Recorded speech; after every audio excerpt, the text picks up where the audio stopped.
how to build a scalable data analytics pipeline, how to truly be productive while working from home, and how to win in the cloud. These are some of the top resources we're going to talk about this week. Welcome to the top 5 data, AI, analytics, and entrepreneurship posts of the week.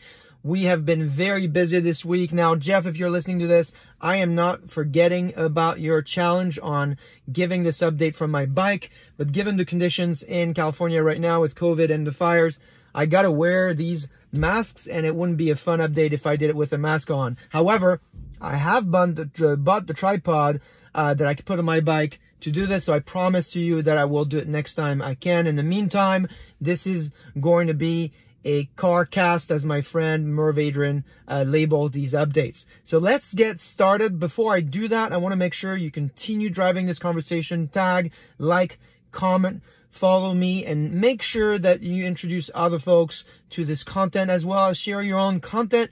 This is important because it allows us to build a community, a global conversation around these important topics that help us personally, but also professionally. Now, this week, you guys were big fans of these simplifiers, these nice infographics produced by Priyanka. I want to thank her for her job. The work that she's doing is amazing. She's got more coming. If you follow her, thecloudgirl.dev, she has a lot of resources on cloud functions, cloud storage, migration.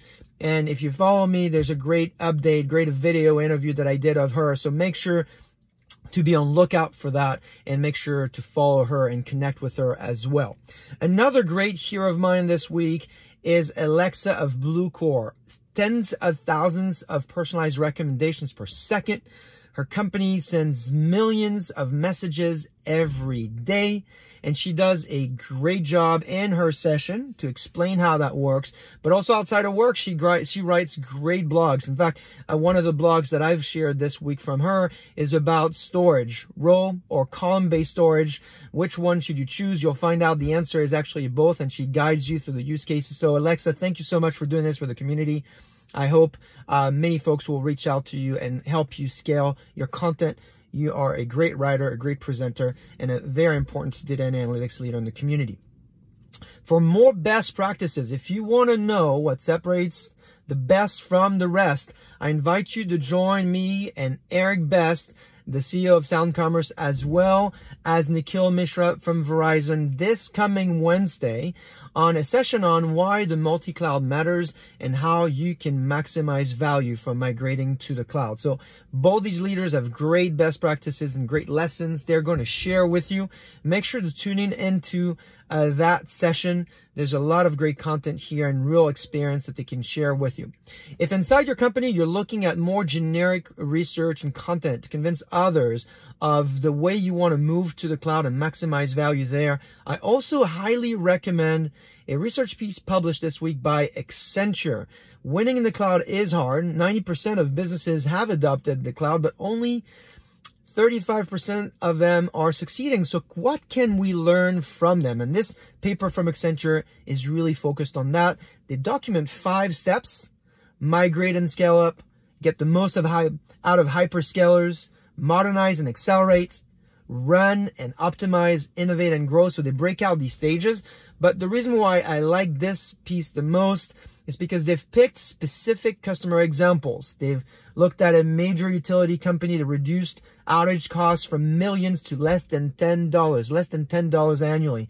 They've looked at a pharmaceutical company that has successfully moved to the cloud and has run clinical trial simulations that usually took 60 hours down to just over an hour. And they've looked at an Australian bank that now is able to deploy online capabilities in just 30 minutes instead of months in the past. So lots of rich content in that, and it's a great piece to share with your CIOs, CDOs, any of the leaders that's going to help you.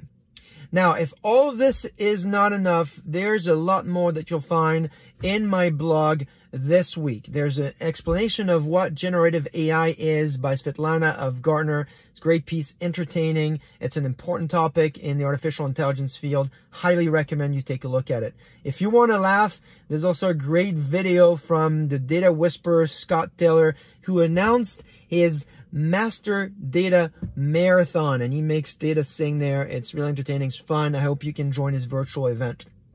And then finally, you're probably challenged working at home and thinking about how you maximize your time, because yes, we have saved a lot of time not driving to work. In fact, 53 minutes daily on average.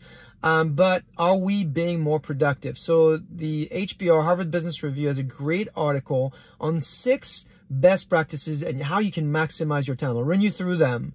First is create your own commute. Maybe listen to a radio show. Make sure you have a break before you start your day. Then at the end of the day, create what's called a fire habit. So this is a German term. The authors are from Switzerland, so they're using local expressions. And it's creating a break at the end of the day. There's also focus your workload on daily wins. Pick your top 3.